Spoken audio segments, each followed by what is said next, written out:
第8组涂允瑞、罗敦允、林奕成、王子玲。报告题目是 Why is it called America? We all had a good time in the US for 2 weeks, and today we're going to share what we had experienced. Starts with me. We went to UC Berkeley for the first week, and we learned artificial intelligence and machine learning.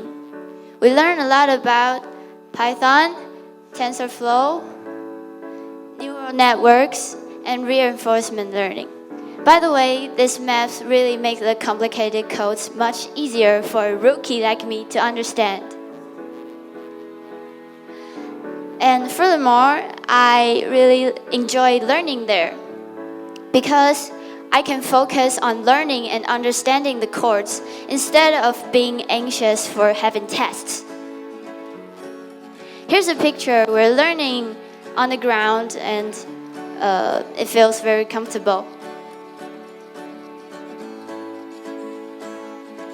And our instructor, Q, later you'll see her, she showed her code directly to us with CodeBunk.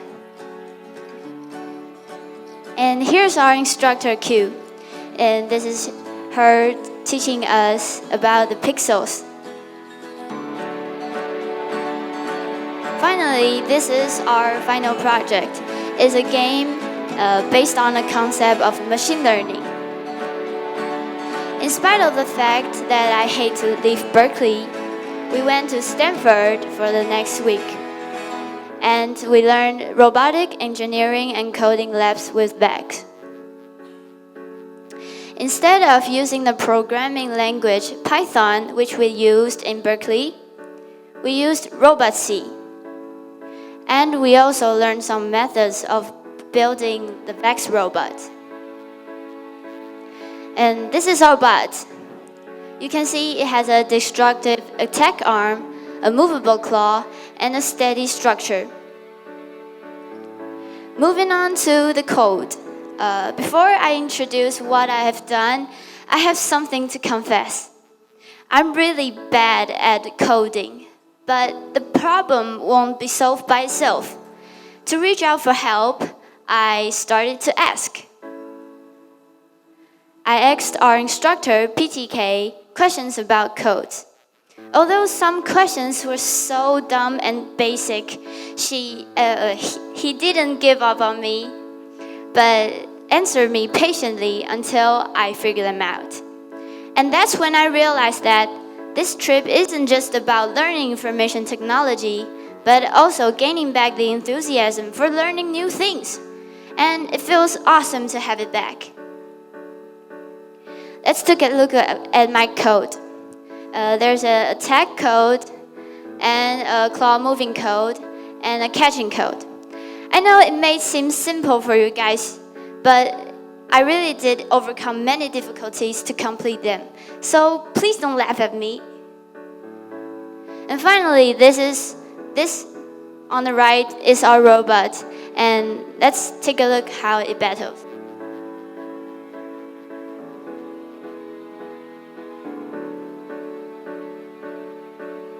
Okay, let's count down. 3, 2, 1. Hooray! Thank you, and let's hand the microphone to Andrew.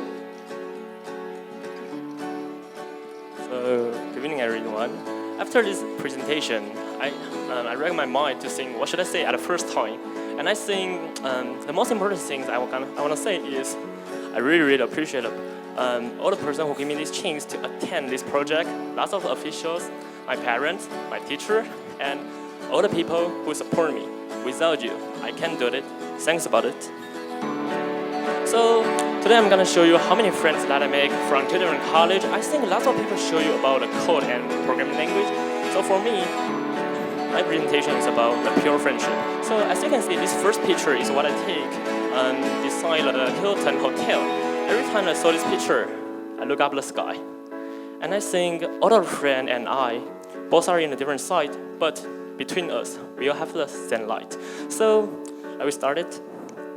So at the first time, this person called Ben, he's the first friend that I make in Berkeley. At the first time, I'm so worried about my pronunciation won't be clear, and I worry that I have a lot of Taiwanese accent. But on that time, I just told myself, I shouldn't worry about that. So I just plug up my courage and try to chat with him. When I really did it, the whole world is open and welcome for me. So the key to the door is brave. Just try to chat with them. You won't lose anything, is it? So Ben is a person who has a lesson called robotic engineering, and my lesson at the first week in Berkeley is called Python programming language. And I know I will have the same lesson at the second week in Stanford, so I just keep asking Ben a lot of questions about making a robot, and it really helps when I'm in Stanford making my own robot. I know what is the best teamwork, and I can build it faster and better. So that's the reason why, because my awesome teammates, our team is the best and the fast team in the second week in Stanford. Then the second people is called Eric. Eric is a pretty friendly person, and we stick each other every day in Berkeley. That's the reason why I give him a lot of souvenir. I give him a lot of souvenir at the last day. You can see this pack. Yeah, I put a lot of Taiwanese traditional cookie and candy in it. Like there's called airplane cookie, called 飞机饼干 in Chinese, and the other called pig's ear, kind of a weird name called 猪耳朵. And I write a letter and put it in the red envelope to Eric. And when Eric go back to Brazil, he tastes it. He say it tastes awesome, and he want it again. And I said we can change the percent in the second week. We can change the percent in the Christmas. So the third people called Mickey. Mickey's a person I'm really appreciate that. I have an American roommate at the first week in the Berkeley dorm. Every night, Mickey asks me to play the poker game with him. Although he know we have to type the report until midnight. But Mickey, his father, really like to go to Las Vegas, so Mickey is a person who really good at poker game. But we are not only playing the game. After the game, because Mickey know a lot of America and the Japanese culture, so after the game, I know more about the culture and the local California. So both of them are the friends that I make from Berkeley. Yeah, still Berkeley. The first one called Camille, the second one called Jared. So until now, we still keep in touch every day from Instagram, Line, Facebook, and some people use Skype to chat with me. Then there's a saying said, the friendship just like a crystal. So until now, I still treasure this. And this person is the first friend that I make from Stanford, called Andrew. Andrew is a really funny Russian. So that's the reason why we really have a good time in our outdoor activity and lunchtime. Then this person called Jack A. Jack A is a person who comes from Wakanda. And at the first time, I have a bad expression about the black people because our news tells us that a lot of illegal things about black people. So I'm really sorry about it. After I met Jack A, he is the best and the most funnier person I have ever met. At the first day when we are in the Stanford restaurant, when Andrew is not on the seat, Jack A just keep putting the salt in his drink, and we all laugh a lot. So then, the last one called David. David is a person who is really good at programming language. So that's the reason why at the last day I gave him our Taiwanese traditional instant noodle. And when he go back to karate, I used a video to teach him how can cook it. So at the last time I'm gonna show you is all of my friends that I make in Stanford. The original table just can handle about 4 people, but I make too much, so we just take a lot of seats and to our table, and we expand it to 8 seats. So you can see the first one at the left side, this person from India, then Russia, Croatia, Brazil, Wakanda, and Colombia, then Andrew. Then the last one is me, Andrew from Taiwan, and we really have a good time doing these 2 college. So at the last time, I just want to say thanks for this trip. I really learned a lot. Thanks about it. So now I'm gonna handle the mic to. Hello, this is Jack. I'm gonna talk about camp activities and environment for you. This is my outline. First, I will talk about school environment. Secondly, let's focus on the activities in Stanford and UC Berkeley. The school environment. Stanford has a campus whose area is about 33 square kilometers. Take the California, for example. Its area is about half of the California. There are also a lot of magnificent buildings in the campus of Stanford. Students can also enjoy the breeze of California on a grassland and vegetation in the campus of Stanford. The most famous building in Stanford is the Stanford Memorial Church. It is in memory of the founders of Stanford. Their names are Jane Stanford and Leonard Stanford. And the next school is the UC Berkeley. Its area is about 5 square kilometers. It also has the 4th biggest library in the US. It is also one of the best universities in North America. UC Berkeley has 38 libraries, and the Bancroft Library on the left side is one of them. The most famous building in UC Berkeley is the Sather Tower. It functions as a bell tower, and its tall is about 93.8 meters. And let's focus on outdoor activities next. In the US, we had some time to buy some souvenirs. For example, in the bookstore of Stanford, we bought some hoodies, clothes, t-shirts. And after lunch, we had some camp activities. For example, we could play basketball with foreign students. It was really fun. And activities in UC Berkeley. In the campus of UC Berkeley, we went a campus tour. As soon as the Sather Tower came into my eyes, the feeling was really sensational. Outside the campus, we had a city tour.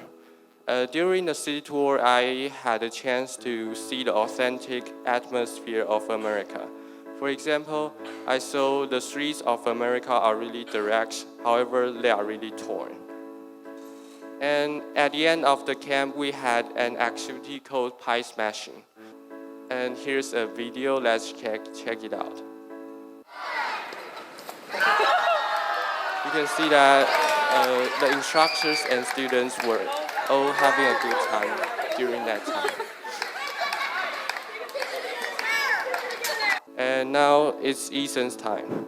I'm Ethan, and I would like to talk about weekend trip. This is the outline, and on Saturday we went to Apple, Intel, and on Sunday we went to lots of tourist attractions. The first one is Apple. Apple, as you might have heard before, its value just reached $1 trillion recently, and this is the milestone that no any company has ever done. And these are some photos of interior design of Apple Visitor Center. There are a lot of Apple products were being sold, and I bought 2 iPhone cases for my parents. And on the top left photo, you can see that's an AR application. With it, we can easily know how energy are used and how Apple Park works. And Intel is literally a successful company that dominated the information technology world for dozens of years. And it was founded in 1968, and this year it was actually its 50th anniversary, and it was our pleasure to be there. Next one is cable car. It's still a part of transportation network in San Francisco. But if you took a closer look at it, you would possibly discover that most of the passengers are actually tourists instead of locals. That's because cable car is one of the most recognized icons of San Francisco. Lombard Street is a steep with 8 hairpin turns. And the left one is Jack and I'm the right one. And I was shocked by the beautiful scenery. And I think the most interesting on this street is that there are several residents living along the streets. And if they want to go out, they have to go through lots of hairpin turns, and I think that's not a normal experience that we will experience. The next one is Fisherman Wharf. And it was the tourist attraction in San Francisco, especially the Pier 39. And that was exactly where we got off our tour bus. And then we went to a nearby restaurant for chowder soup, which is very tasty. And when we are finished, we took a walk around, and we just breathed some fresh air and experienced the atmosphere of California.